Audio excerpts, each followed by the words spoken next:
encourage, parang ganun. Parang sa encourage, ignite, para yung encourage, parang i-encourage yung namin tao, kasi din yung ignite namin ng, mga sarili ng tao para encourage nila.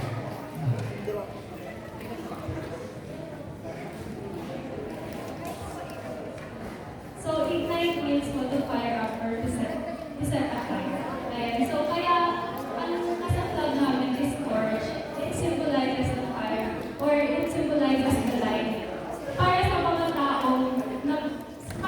taong mababa, yung mababa yung tingin sa sarili. Or like, yun nga, may fear sila.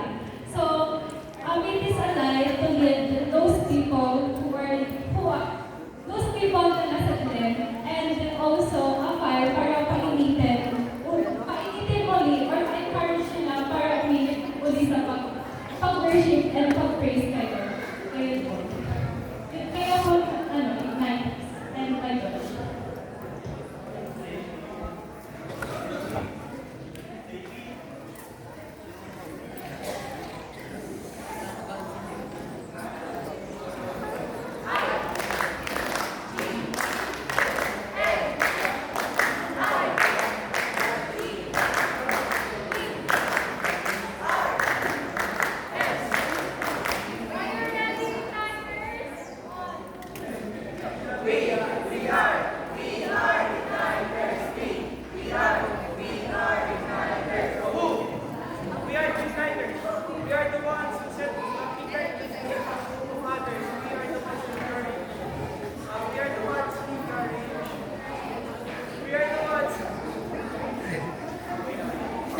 We are the ones who encourage those who wish to follow